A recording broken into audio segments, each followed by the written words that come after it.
Baik, assalamualaikum warahmatullahi wabarakatuh. Suara saya kedengeran? Waalaikumsalam warahmatullahi wabarakatuh. Waalaikumsalam warahmatullahi wabarakatuh. Waalaikumsalam Warahmatullahi wabarakatuh. Waalaikumsalam warahmatullahi wabarakatuh. Warahmatullahi wabarakatuh. Saya izin off cam ya, karena lagi hujan juga. Ya, Siap, Bu. rekan-rekan tadi sudah menyaksikan PPT bernarasi dan kita akan masuk langsung ke diskusi dan tanya jawab. Terima kasih yang udah hadir ya, menyempatkan di hari libur. Biar setelah ini tenang, tinggal UAS ya, masuk-masuk. Baik, ada yang mau bertanya atau ada yang mau mencoba menjawab tugas mahasiswa ya, ada 2 pertanyaan tadi, kalau tidak salah 2-3 pertanyaan. Silahkan.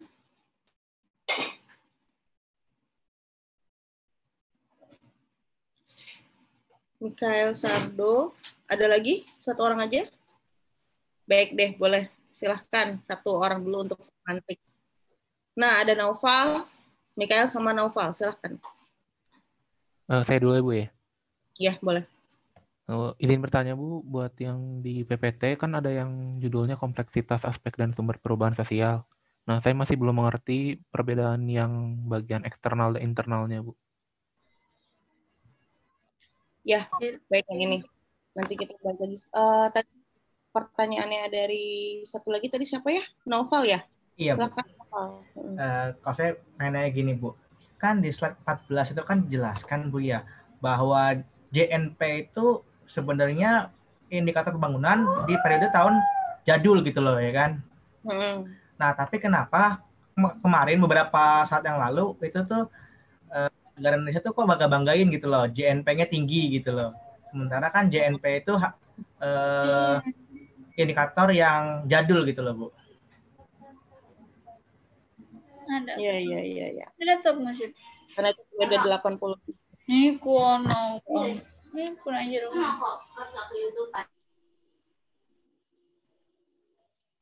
Suara saya kedengeran atau putus-putus? Jelas, Bu. Jelas, Oke. Bu. Itu tadi kayak banyak suara.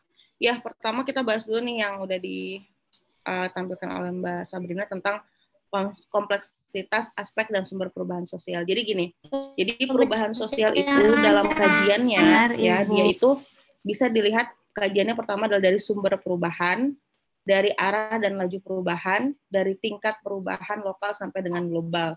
Gampangnya gitu kalau kalian lihat ini ya, garis-garis yang bulat-bulat itu. Jadi saya awalnya gini aja deh. Perubahan sosial itu ada 2. Nah, perubahan sosial itu dia itu ada 2 jenis ya. Bisa perubahan struktur, bisa perubahan kultur atau sosial budaya. Tadi kalau perubahan struktur penjelasannya tadi ada pelapisan sosial dan sebagainya. Kalau kultur terkait dengan aspek material dan non material, nilai, norma dan sebagainya. Nah, dalam mengkaji perubahan sosial kita bisa lihat nih dari sumber perubahan. Apakah perubahan sosial itu terjadi karena adanya aspek eksternal dan internal atau karena aspek adanya alam atau dari perbuatan manusia. Kalau di slide-nya dipisahkan begitu. Tadi pertanyaannya eksternal dan internal kan ya? Benar nggak? Iya, Bu. Ya, nah contohnya apa kalau eksternal itu sumber perubahan itu atau sesuatu yang memicu perubahan itu terjadi dari luar. Contohnya ini adalah lembaga asing misalnya IMF memaksa deregulasi privatisasi negara anggota dan teknologi digital. Jadi karena adanya deregulasi dari IMF, mau nggak mau pasti akan ada perubahan, paling tidak perubahan struktur sosial di Indonesia misalnya seperti itu. Atau pada konteks desa misalnya ya, perubahan desa yang lebih kecil, tiba-tiba ada masuknya teknologi baru. Tadinya misalnya orang kalau bajak sawah nggak kenal traktor, dia pakai hewan ibaratnya gitu. Nah sekarang muncul traktor sehingga pasti ada perubahan baik struktur maupun kultur dari kebiasaan orang mungkin pakai hewan sekarang harus pakai teknologi yang mereka harus belajar dan sebagainya. Nah itu contoh eksternal. Tapi kalau perubahan itu internal, definisinya adalah dari daerah itu sendiri gitu, dari komunitas itu, dari daerah itu atau dari negara itu sendiri. Misalnya kalau di slide itu contohnya ada peningkatan penduduk, ya, karena penduduk kita semakin padat, pasti ada perubahan yang terjadi. Kalau dulu orang bisa punya rumah, lahannya luas-luas, mereka bisa tanam macam-macam di situ. Kalau sekarang cenderung rumah dempet-dempet karena memang lahan sudah sulit, ya. Kemudian mereka nggak bisa lagi nanam apapun gitu di situ karena saking nggak punya pekarangan. Jadi mau nggak mau budaya yang dulu tuh mungkin orang agak aneh, ngapain sih kita beli cabai itu bisa ditanam, saking sekarang nggak ada yang kayak gitu lagi, cabai beli, semua hal terkecil beli. Nah itu contohnya kalau perubahan itu sumber perubahannya dari internal gitu. Nah ada juga yang dari alam dan atau perbuatan manusia. Begitu Michael. Baik Bu, bisa dimengerti Bu. Terima kasih Bu. Oke. Nah selanjutnya kita ke slide tentang GNP ya. Di pembangunan itu kayaknya. Nah.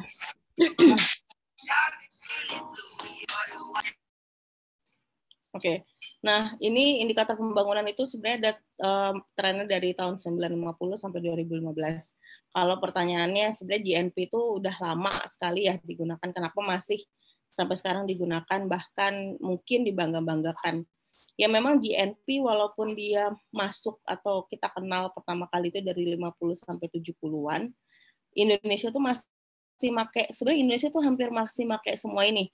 Ya, bahkan SDGs saja 2015 keluarnya, Indonesia tuh baru menggalakkan itu, IPB sendiri aja baru menggalakkan 2019-2020 gitu. Jadi ini masalah prioritas dan ini negara kita ya, beda pemerintah, beda indikator, beda prioritas gitu. Jadi kalau ditanya ke saya, kenapa sih masih pakai GNP? Saya juga pengen nanya ke presiden kita, kenapa sih masih pakai GNP, ibaratnya gitu.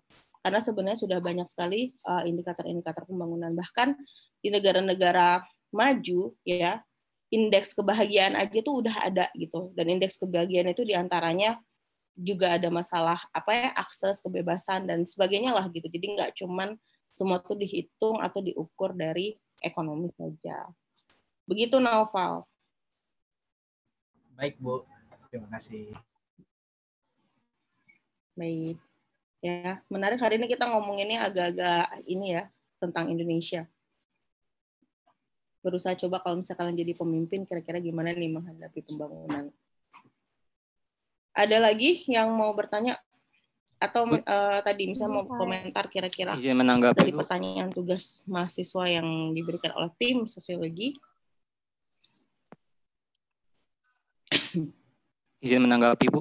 Nggak ada, tumben ini sepi. Biasanya kalian aktif bertanya sampai saya susah mencatat.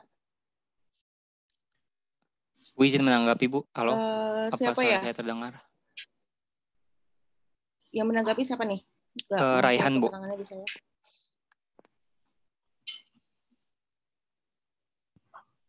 Oke, Raihan, silakan. Ini Bu, kalau misalnya tadi dari pertanyaan yang dikasih buat materi minggu ini kan ditanya bagaimana peran perguruan tinggi dan mahasiswa untuk SDGs ini. Nah, kalau dari beberapa poin yang ada di SDGs ini, Bu, kan ada masalah kesetaraan gender, terus misalnya perubahan iklim, terus masalah tentang tenaga kerja juga gitu, Bu. Kalau menurut saya ya, Bu, untuk masalah perguruan tinggi dan mahasiswa tuh sebenarnya sudah kalau misalnya dibilang sudah ada perannya atau belum, menurut saya udah ya Bu, karena kalau misalnya kita ingat-ingat kembali gitu, misalnya tahun ini kan ramai ya Bu, mulai dari misalnya kebakaran hutan, tapi mahasiswa turut buka suara, terus masalah dari kesetaraan gender, RUU PKS juga terus digalakkan, tapi yang jadi pertanyaan bagi saya Bu, menurut saya, kan ini ada 10 tahun lagi sampai 2030. Menurut saya itu waktu yang cukup gitu, karena perguruan tinggi seperti IPB juga terus memberikan inovasi, mahasiswa juga terus aktif, terus berkembang gitu. Tapi menurut saya bukankah masalahnya ada di sistem negara kita, Bu? Contohnya nih, Bu, sekarang seperti yang kita tahu Ketua DPR itu Ibu Puan Maharani, yang seorang perempuan. Yang saya kira ketika beliau naik menjadi seorang Ketua DPR, justru akan dengan mudah menyelesaikan isu-isu kesetaraan gender seperti isu-isu perempuan. Kalau misalnya kita lihat ke negara lain, Bu, misalnya di negara barat, ketika seorang perempuan naik jadi pemimpin, itu justru biasanya permasalahan-permasalahan tentang isu perempuan itu cepat diselesaikan. Tapi kenapa ketika Ibu Puan Maharani menjadi Ketua DPR, justru RUU PKS sampai sekarang belum juga disahkan gitu. Ibaratnya dia itu kan seorang perempuan, seorang ibu yang menduduki jabatan di dewan di DPR gitu Bu, yang mewakili rakyat. Tapi kenapa justru beliau tidak bisa menyelesaikan permasalahan yang justru berkaitan dengan dirinya sendiri? Terima kasih Bu. Ya, berarti Rehan tanggapan Rehan sebenarnya perguruan tinggi dan mahasiswa itu sebenarnya sudah menjalankan peran ya, tapi masalahnya tidak disambut baik dengan pemerintah, begitu bukan? Betul Bu, menurut saya justru pemerintah tidak sinergi sama perguruan tinggi dan mahasiswa Bu. Oke, baik, kita tampung dulu nanti sambil kita bahas. Selanjutnya ada Irma dan Zakia. Saya izin bertanya Bu. Silahkan. Yang di PPT itu kan yang di globalisasi dan lokalisasi budaya di ragam skenario itu kan ada saturation skenario. Di situ tulisannya mengabsorpsi pola budaya center negara kaya. Nah, itu pola budaya yang bagaimana ya Bu? Entah itu budaya yang positif atau budaya negatif Bu yang diabsorb. Terima kasih.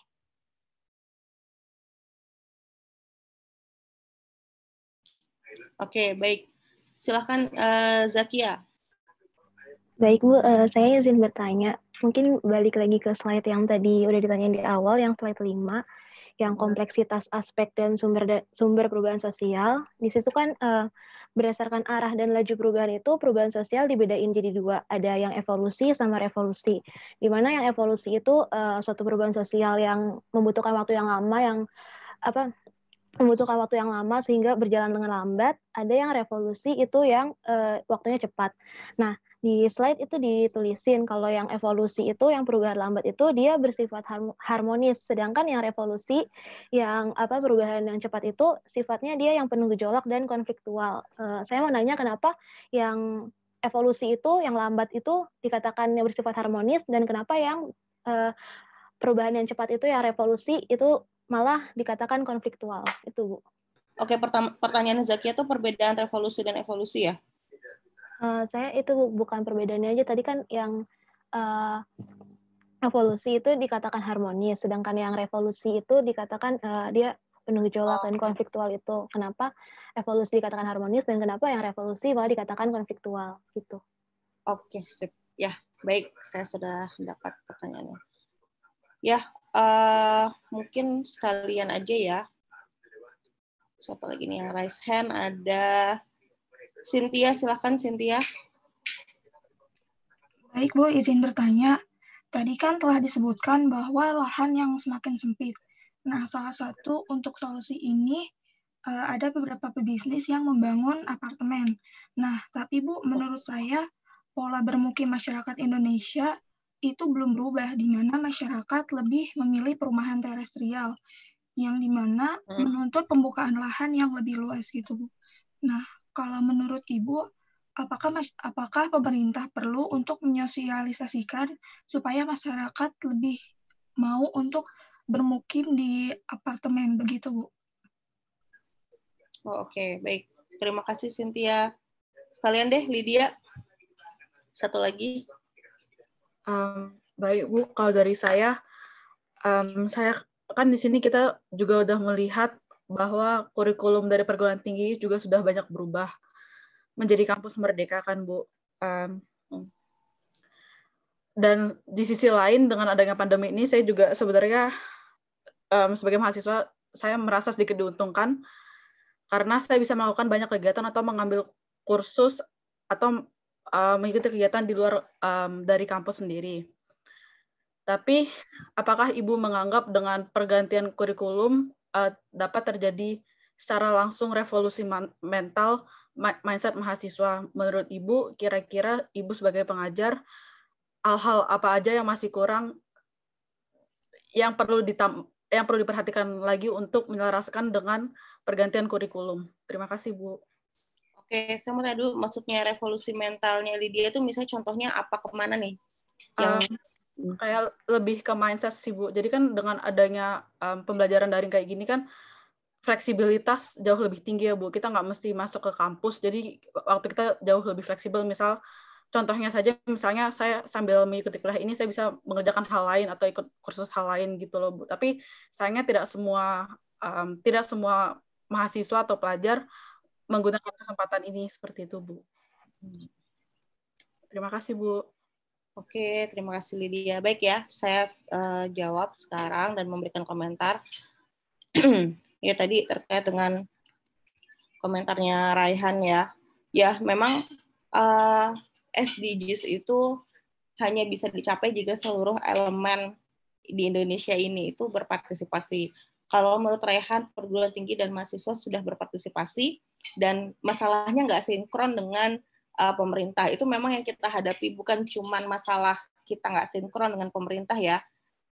Sebenarnya per elemen pun misalnya gini, pemerintah pun kementeriannya belum tentu sinkron, itu pertama. Jadi kadang-kadang ada kebijakan satu tumpang tindih dengan kebijakan lain sehingga terkadang menghambat SDGs itu sendiri. Kemudian mahasiswa juga, kadang-kadang mahasiswa dengan perguruan tinggi satu dengan yang lainnya bisa jadi nggak sinkron gitu ya. Mungkin kalau di IPB antara perguruan tinggi dengan katakanlah maksudnya perguruan tinggi secara LPPM IPB misalnya sama mahasiswanya misalnya sinkron. Tapi belum tentu kita sinkron dengan perguruan tinggi lain. Begitu juga dengan kementerian-kementerian dan swasta, apalagi ya. Terkadang susah sekali untuk mengajak swasta itu saling berkolaborasi bersama dalam mensukseskan SDGs. Jadi sehingga memang masalah koordinasi itu masalah dari dulu di Indonesia. Kalau ditanya ke saya kenapa bisa begitu, ada banyak faktor sebenarnya, walaupun mungkin menurut saya itu pembelaan saja. Misalnya kayak kita terlalu heterogen, kita terlalu banyak ya, penduduknya padat, padahal sebenarnya memang kenyataannya seperti itu sehingga dibutuhkan peran-peran pemimpin yang lebih harus mau bekerja keras ibaratnya gitu. Kalau di KOK posisinya pemimpin itu memang harus lebih banyak bekerja keras. KOK itu mata kuliah kepemimpinan daripada mungkin pemimpin-pemimpin lain yang karakter masyarakatnya lebih homogen.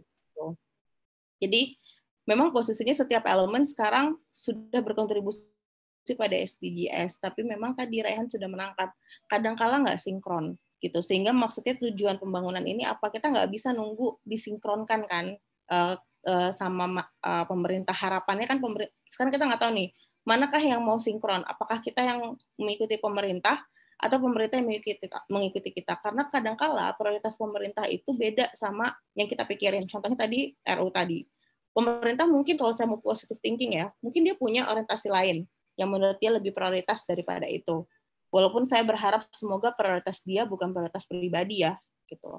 Ada banyak masalah pembangunan yang mungkin menurut dia lebih baik diprioritaskan daripada apa yang dipikirkan oleh kita. Nah, makanya sebenarnya kenapa kalian diberikan pemahaman atau kita diskusi soal pembangunan itu bukan hanya ya, itu untuk mendorong bahwa sebenarnya pembangunan itu bisa kita lakukan dengan tahapan dari tapak yang paling kecil ibaratnya gitu.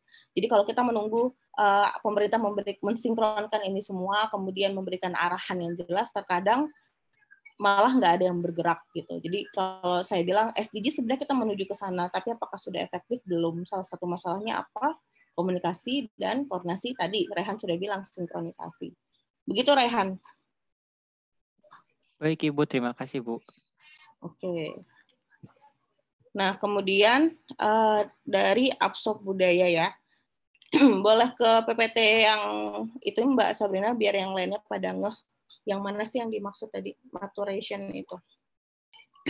Bagaimana negara periphery itu kehilangan ciri khasnya karena mengabsorb pola budaya center atau negara kaya. Nah, jadi gini, dalam beberapa teori pembangunan pada konteks perubahan sosial ya, kalau di sini kalian kan ada 3 teori, ada modernisasi, dependensi dan development kalau tidak salah tadi nama teorinya. Nah, itu bicara tentang hubungan antara negara center dengan negara periferi atau beberapa menyebutnya sebagai negara maju dan negara berkembang. Nah, konteksnya pada saat adanya globalisasi dan globalisasi budaya, ya ternyata bisa terjadi yang namanya saturation skenario. Ya, caranya seperti itu, yaitu bagaimana negara berkembang kehilangan budayanya karena dia mengabsorb budaya negara maju. Negara maju itu siapa? Siapa saja yang disebut negara maju? Misalnya Eropa, Amerika, misalnya seperti itu. Barat, katakan negara barat. Nah, contohnya apa? Negara-negara Asia, misalnya gini ya, contoh paling sederhana. Mungkin seperti misalnya pemakaian di beberapa daerah tuh nggak kenal pakai jas dan gaun putih kalau menikah. Ya, cuman lama-lama itu masuk ke Indonesia kemudian menjadi sesuatu yang sangat normal. Atau misalnya kalau kalian pergi ke acara resmi di beberapa daerah mungkin nggak pernah kenal jas, cuma sekarang seakan-akan itu disebut formal itu saat kita pakai jas misalnya seperti itu. Nah itu kita mengabsorb budaya dari luar yang konteksnya pada teori ini disebut budaya center atau negara kaya atau negara maju. Karena kita menganggap bahwa dengan mengikuti nilai-nilai mereka, mengikuti langkah-langkah mereka, maka kita akan maju seperti mereka. Jadi itu yang dimaksud dengan mengabsorb budaya center dan negara kaya. Nah, apakah yang diabsorb itu positif atau negatif? Semuanya, ya. Jadi baik negatif mau positif itu diabsorb. Misalnya contohnya gini. Salah satu contoh kritikan itu seperti misalnya budaya individualisme. Individualisme itu nggak selalu jelek dan nggak selalu baik ya. Tapi sebenarnya budaya Indonesia tuh awalnya dia nggak punya nilai-nilai individualisme. Yang ditekankan itu adalah budaya gotong royong. Cuman akhirnya kita absorb ya, Indonesia mengabsorb itu sehingga banyak sekali sekarang kalau kita lihat orang-orang individualisme yang nggak masalah dia tambah kaya walaupun tetangganya miskin misalnya kayak gitu ya, dia nggak peduli, yang penting dia baik-baik aja. Atau misalnya pendidikan ya, kalau pakai budaya gotong royong harusnya kan ujian nggak begitu bentuknya, kalian kan ujian sendiri-sendiri kan ya, karena itu posisinya dibuatnya kompetisi dan kemudian individualisme. Nah itu kita absorb juga. Jadi sebenarnya baik buruknya itu tergantung penggunaannya dan semuanya sebenarnya diabsorb gitu, walaupun memang itu butuh waktu. Dan saya harap sih Indonesia sebagai sekarang masih masuknya peri-peri ya, nggak sampai kena homogenisasi ini gitu. Lebih baik kita tuh yang di maturation skenario, kalaupun memang kita mau mengabsorb atau mengadopsi dari budaya-budaya center. Begitu Irma. Irma kan tadi yang nanya ya, benar? Iya Ibu, terima kasih Ibu. Baik, sama-sama. Nah, sekarang balik lagi, punten ya Mbak Sabrina, pertanyaannya Zakia tadi. Kita masalah evolusi dan revolusi.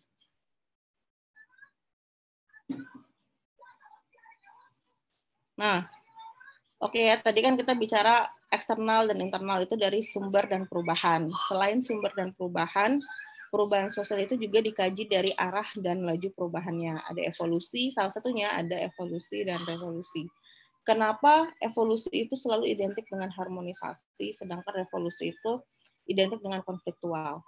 Karena evolusi itu ciri perubahannya itu lambat, dan dia itu bertahap panjang, butuh waktu yang cepat. Misalnya, kalau kita ingin memasukkan teknologi ke desa dengan cara evolusi, yang pertama tuh kita nggak langsung ngasih teknologinya, tapi pertama kita peningkatan kapasitas dulu.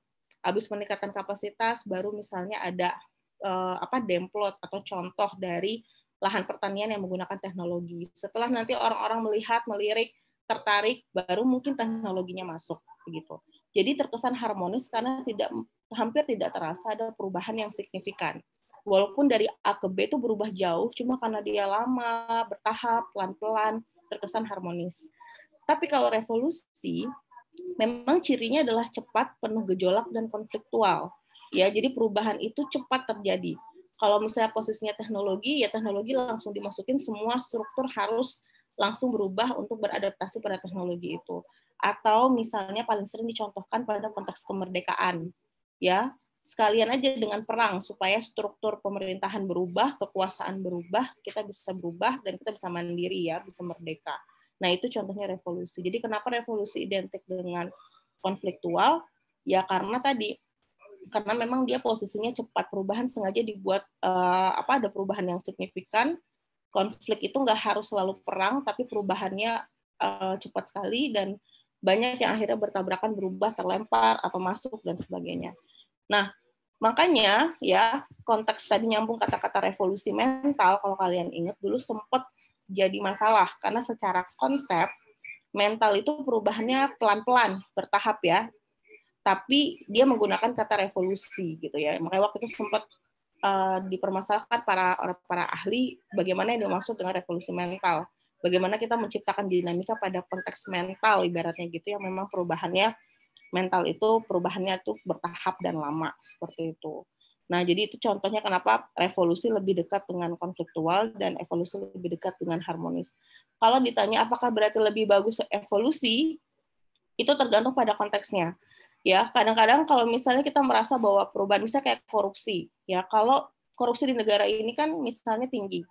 Evolusi itu bagaimana kalau kita menggunakan gerak perubahan konteks evolusi itu misalnya salah satunya adalah menciptakan lembaga yang bisa membantu pekerjaannya polisi, KPK misalnya begitu. Itu evolusi dia pelan-pelan.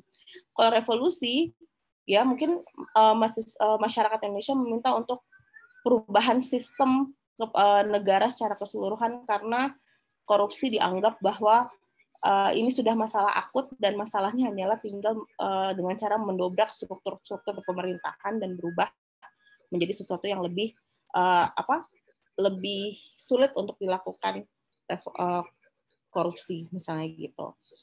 Begitu tadi yang nanya Zakia, begitu Zakia. Bagaimana? Baik Bu, terjawab. Makasih Bu. Oke, sama-sama. Nah, selanjutnya, saya catatan pertanyaannya adalah, oke, masalah tadi ya, rumah dan apartemen. Ya, jadi memang masalah rumah dan apartemen itu kita petakan dulu sebenarnya masalahnya apa ya. Misalnya contohnya tadi gini, lahan kita itu semakin sempit di saat penduduk kita semakin banyak.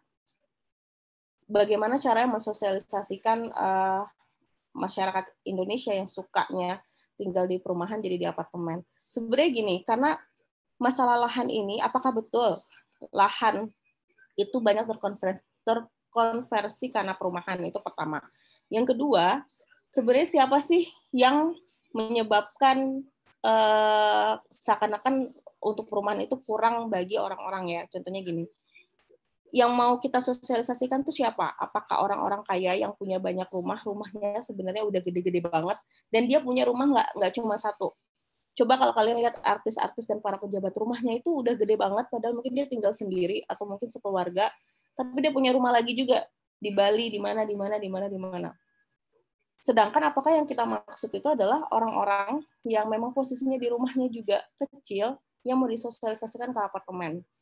Apartemen pun ya, orang-orang kaya itu nggak terlalu sulit untuk mengakses apartemen. Justru kalau orang-orang yang homeless, posisinya nggak punya rumah saat ini, yang terkena dampak tidak adanya lahan, itu malah mereka tambah nggak bisa akses apartemen, karena saking mahalnya apartemen. Jadi kalau menurut saya masalah ini bukan masalah mensosialisasikan kita tinggal di apartemen, tapi lebih kepada memaksimalkan aset yang ada gitu. Jadi kalau kita udah punya rumah besar banget lagi, bahkan sampai kayaknya tuh ada space yang nggak pernah kita kunjungin gitu ya di rumah itu, saking rumahnya gede, harusnya dia tidak punya rumah lagi gitu ya, atau malah rumahnya jangan segede itu gitu. Justru karena orang-orang bahasanya itu laser class, karena terlalu banyak laser class di suatu daerah, maka menyebabkan tadi lahan-lahan itu banyak hilang. Karena apa? Karena untuk kebutuhan laser class tadi rumahnya ada banyak, mungkin kebutuhan lapangan golf yang harus sangat luas padahal pemakainya sekian persen dari penduduk Indonesia misalnya, kemudian harus banyak mall ya, sehingga yang sebenarnya terpinggirkan siapa sih? Kan orang-orang menengah ke bawah atau orang bawah ya, yang sulit mengakses lahan. Nah, mereka dipindahkan ke rumah susun misalnya seperti itu. Itu pun sebenarnya mereka bukan masalah nggak mau pindah aja, tapi masalah uang dan sebagainya. Jadi memang ribet sih kalau itu, karena keyakinan kita juga terkait dengan apartemen pun masih sulit untuk dijangkau secara ekonomi, apalagi disosialisasikan dalam hunian di sana. Begitu, Cynthia. Baik, Bu, dapat dipahami. Terima kasih. Baik, sama-sama. Nah, terakhir dari Lydia, revolusi mental, terkait dengan kampus kita yang masuk ke kurikulum Merdeka. Jadi sebenarnya gini, kurikulum untuk kampus Merdeka itu bukan masalah kalian kuliah dari rumah atau di mana saja, salah satu itu juga, tapi sebenarnya lebih banyak memanfaatkan pengalaman-pengalaman di luar kelas perkuliahan. Kalau sekarang kalian diuntungkan karena online, tapi kalau nanti IPB balik ke offline, ya, balik ke offline atau misalnya dia semi online dan offline, maka situasinya akan berbeda lagi. Sehingga banyak nanti, saya kurang tahu karena setiap departemen itu punya kebijakan masing-masing, tapi kalau di KPM akan ada mata kuliah yang memang kalian akan lama ada di desa atau di perusahaan tertentu ya, tapi lebih banyak di desa. Karena kalau di KPM memang dari dulu kita tuh sudah punya kuliah selain KKN, setiap mata kuliah harus turun lapang minimal 3 hari 2 malam tinggal dan nginep di desa gitu. Nah, nanti akan lebih banyak lagi hal-hal seperti ini, itu maksudnya kurikulum merdeka. Jadi nggak harus ada di kampus. Nah, kalau ditanya apa sih yang diperlukan untuk merubah mindset ini tadi, saya sudah singgung revolusi mental ya. Revolusi mental itu sesuatu yang tidak bisa cepat. Ya, pertama memang tidak bisa cepat. Yang kedua, itu perubahan yang memang bisa di-trigger dari eksternal, tapi harus juga ditunjang dari internalnya. Kalau ditanya ke saya sebagai pengajar, apa sih yang kurang atau apa yang harus dilengkapi untuk merubah mindset teman-teman? Yang pertama adalah tadi ya, dalam pembelajaran sosialisasi kurikulum itu harus terus. Pertama, untuk menjawab, kalian kuliah di IPB kan pasti nggak ini ya, bukan sukarela kan, bukan untuk mengabdi pada Indonesia saja, maksud saya gitu. Pasti kalian kuliah di IPB, pemikirannya adalah nanti lulus dari IPB saya punya skill apa dan saya bekerja apa. Nah, mungkin itu yang perlu ditambahkan. Nah, kalau sekarang Lydia alhamdulillah udah ngeh bahwa kita tuh kita nanti masih terjun ke dunia kerja nggak cuma butuh IPK 4.0 ya, 4,0 maksud saya, tapi juga butuh skill-skill yang lain. Nah, itu yang mungkin perlu ditambahkan, makanya harusnya setiap perkuliahan itu nanti itu di kompetensinya disampaikan dia sebenarnya nanti punya skill apa dan targetnya kemana. Kalau PPKU kan masih sangat umum ya, tapi kalau ke departemen akan disosialisasikan soal itu. Begitu Lydia, percayalah masa muda kalian tuh singkat banget. Begitu lulus S1, kalau kalian standar seperti orang-orang biasa, kalian akan gampang banget tersaingi, baik di dunia pekerjaan, usaha, dunia apapun lah. Ya, karena bayangkan lapangan pekerjaan tidak sebanding dengan jumlah pengangguran yang ada di Indonesia, apalagi itu diproduksi di setiap tahunnya. Jadi memang kalian harus bisa memanfaatkan modal kalian, waktu atau apapun. Apalagi sekarang masih mending karena online, tapi kalau nanti IPB balik ke online dan offline, maka kalian akan lebih terbatas lagi ruang untuk bergeraknya, walaupun mungkin pelatihan atau kursus online akan terus ada walaupun nanti IPB offline. Begitu Lydia. Baik Bu, terima kasih Bu. Oke, sama-sama. Apakah ada lagi satu orang lagi kalau memang masih ada?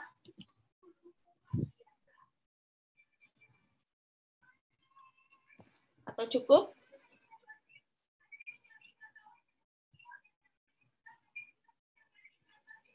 Cukup sepertinya ya, karena sudah sepi sekali.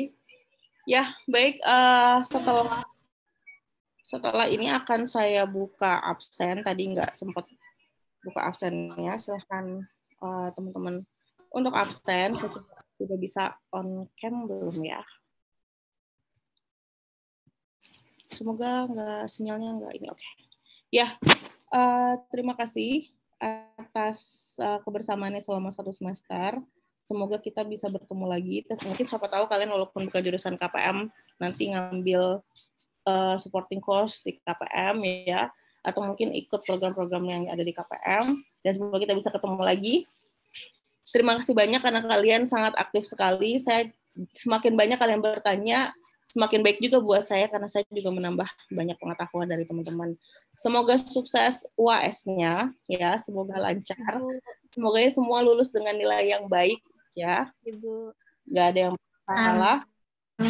Lupa perhatikan administrasi kalian baik dari absen dan sebagainya supaya nanti nggak kena masalah untuk ujian. Selamat berlibur dan sukses UAS-nya. Terima kasih. Wah, Terima kasih banyak. Ternyata kalian ada yang menyiapkan. Amin. Terima kasih Ibu. Terima kasih, Bu. Terima kasih, Bu. Terima kasih banyak. Terima kasih, Bu. Terima kasih, Bu. Terima kasih, Bu. Terima kasih, Bu. Terima kasih. Terima kasih, Ibu. Terima kasih banyak, Bu. Terima kasih. Terima kasih banyak, Ibu. Terima kasih, Ibu. Terima kasih, Bu. Terima kasih, Ibu. Sama-sama. Mbak Sabrina boleh di foto bareng kalian kalau Ibu nggak mau dokumentasi, Bu. Ayo foto. Foto bareng, Bu. Foto. 12 pertemuan masa nggak foto. coba silakan kalian rekam semua biar kelihatan. Kita berdua nih, Bu. Bu, ada yang berdua tuh, Bu. Kok bisa berdua? Lagi barengan, Bu. Lagi barengan, Bu. Sabrina? Iya, Ibu. Boleh diaba-abakan? Ini iPhone siapa ya? Ini iPhone. iPhone. Saya, Bu. Bentar, Bu. Saya ubah namanya, Bu. Maaf, Bu. Gina sama siapa nih? Elnis mau dihidupkan atau belum? Oke, siap-siap ya kan nggak ketahuan nih kalian di halaman berapa? Ada 5. Yang halaman 1 dulu ya. 1, 2, 3. Oh, tidak kelihatan. Taruh di grup langsung ya. Jangan, ulang lagi. 1, 2, 3.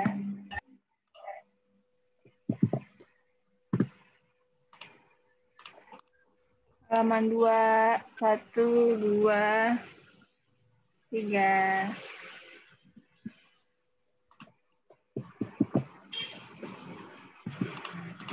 Halaman 3, 1, 2, 3.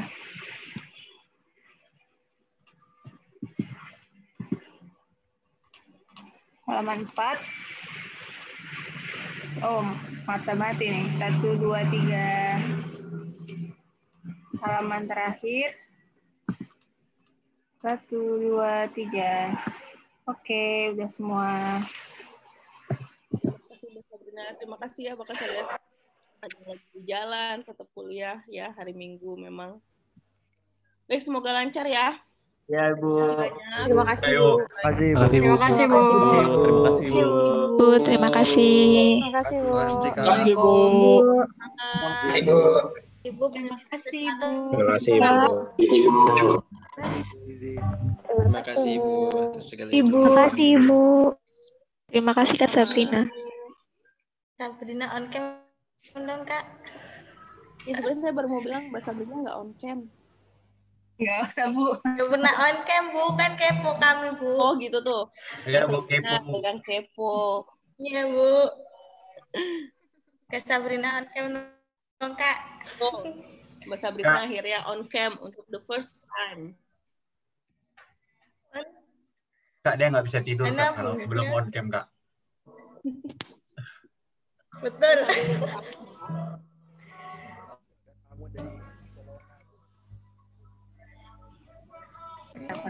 Oh, ini dia Mbak Sabrina. Saya juga udah lama loh nggak ketemu. Halo, Kak. Sehat, Ibu. Kalau pengen melihat, siapa tahu nanti mau ingat-ingat Mbak Sabrina. Wah, Kak Sabrina. Halo, Kak. Halo, teman-teman. Kalau ketemu di kampus, tegur-tegur aja ya. Oke, Kak. Siap, Kak. Siap, Kak. Oke. Saya izin live ya sambil saya buka absennya. Jangan lupa absen. Dan tadi jangan lupa cek administrasi kalian. Semoga lancar UAS-nya. Assalamualaikum. Makasih ya.